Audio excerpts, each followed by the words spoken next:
everyone, it's Jan from Jan Plans Things. Welcome to my Plan With Me video for this week. So it's been 1 week since Hermione's arrived. I'm slowly, introducing her to Humphrey and everything, and things are going okay. They have a few little fights, but overall things have improved a lot over a week, and they're starting to eat together and sleep together, which I think is, a good start. I'm using this little Rotring compass that I got in my my Rotring drawing set, isograph set from Bujo. The idea this time is I'm going to have, it reminds me a bit of a couple of tattoos that I've seen on Pinterest. So the idea is there's a chain of planets, and I'm trying to draw them slightly to the right scale, as in like the planets are kind of the right size to our solar system.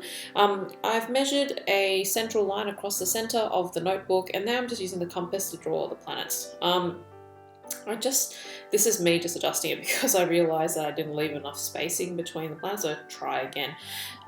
So the idea being is that I'm playing on negative space this week, so the planets will stay white and the starry sky around them will be the watercolor that we'll be using.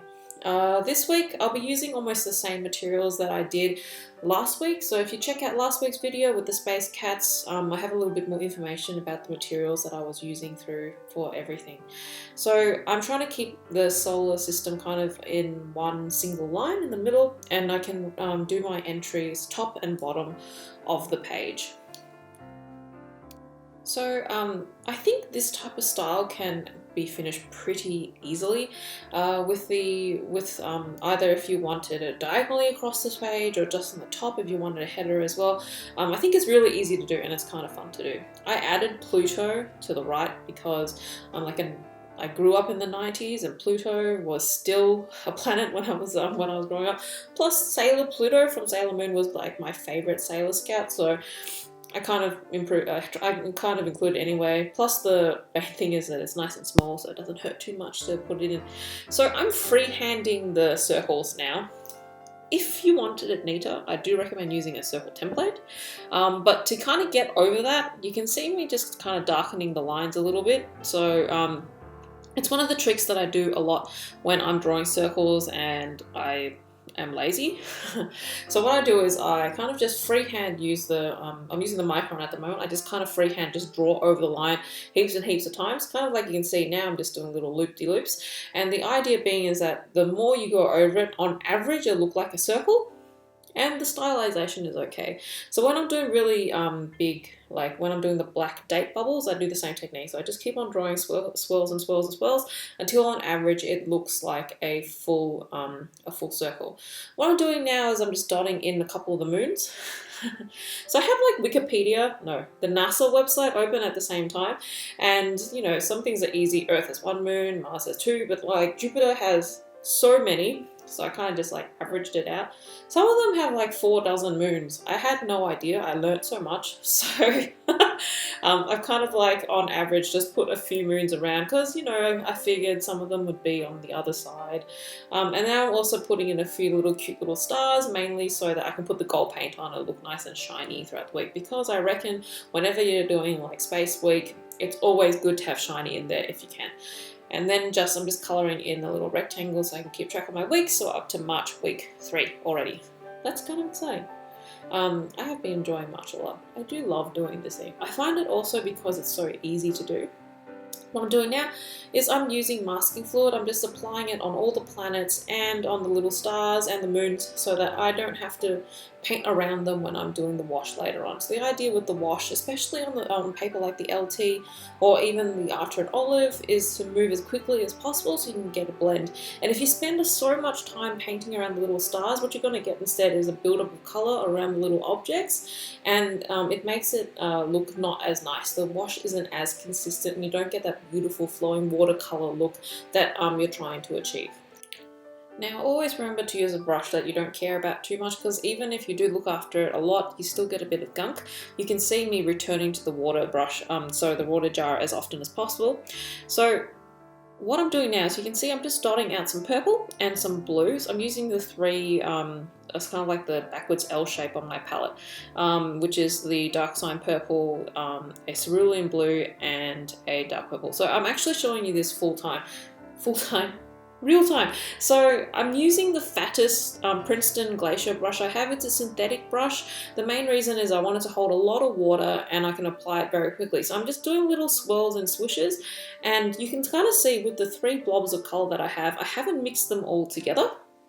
The main reason is I'll keep on dipping back into the brush and then return back into the wells and returning to it, each time going to a slightly different color, so that it creates a marble effect without having to do too much work over it. And I'm just painting in circles. I just wanted to show you what it was like in real time. This is a little bit different to what I was doing last week because I wanted the more uniform wash all the way around, so that's why I'm using the fatter brush to kind of get the paint on the page as fast as possible. What I'm also doing is, because I am laying down a lot of water very, very quickly, you can see me passing back over the page a lot, mainly because after a while the paper does buckle because the LT paper is a little bit thinner, and to avoid the whole clumping of the watercolor on there, I go back and I pick up any excess that you see pooling, and that way I just move around the page, and that makes it quickly seem a little bit more uniform. So you can see as it dries, it's looking quite nice, and that's just one pass as fast as possible with the blend. And when you need to stop because you don't have enough paint, I'd recommend you stop somewhere like above or like somewhere natural, like a line, so that it doesn't look like you've taken a break and you get that really hard watercolor blend line. I'm now going to use I'm using the white, sorry, what it's called, the White Nights brush. This is the size 0, mainly just to do the little dots of color as well. And Humphrey's just walked the page. I always try and make sure he says hi to you guys. I think that's important. So I'm dipping my brush directly into the pans now. So I actually sprayed a little water on the pan beforehand. So there's a little bit of water kind of just pooling on the side of the color. And that way when I dip it into it, then I can get a really, really opaque color and really, really bright. And that's really good when you're doing tiny details. If I did it too light, I reckon it wouldn't show up as well.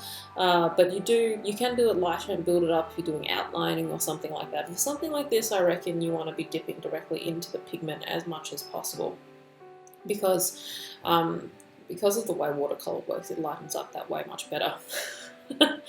Okay, I managed to keep my cool while Humphrey walked on it. I'm always worried when he walks on it that he might leave paw prints everywhere. He has done it once. When that happens, I just get water and I try and lift the paw print off the page as much as I can. Other times I just memorialize it on the page and just embrace it because he's my cat and I love him, so it's fine if he wants to contribute as well. So what I'm doing now is I had just connected a few of the dots with lines to make them look like constellations, and I try to push those outside of the cloud to kind of expand the borders a bit, like think outside of the box, but in this case paint outside the box. I'm now just using a, what's it called? This is a Tombow Mono Zero eraser. I'm just using that to push off any of the masking fluid, and you can kind of see here that the stars have stayed nice and bright.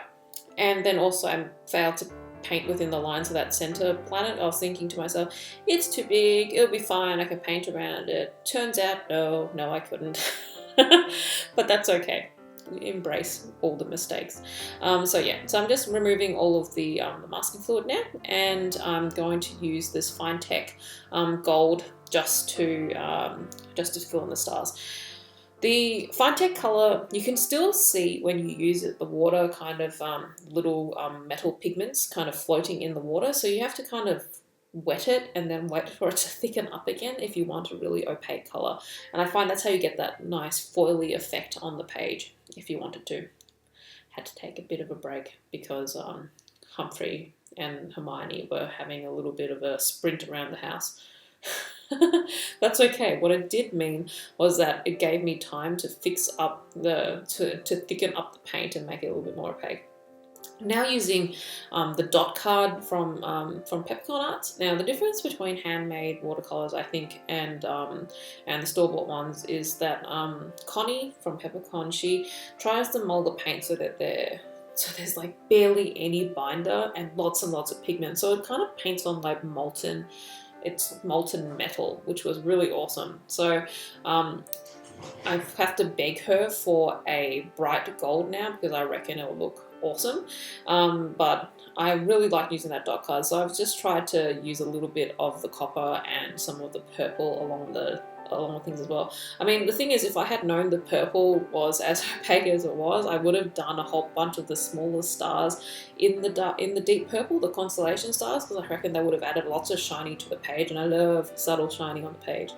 Even unsubtle shiny, I think, is also great on a page. So with the date bubbles this week, I'm going to be putting them in stars because I think it'll look a little bit better, and didn't want to detract from the geometry of the planets on the page. I thought the stars would look just a little bit more cohesive as a design.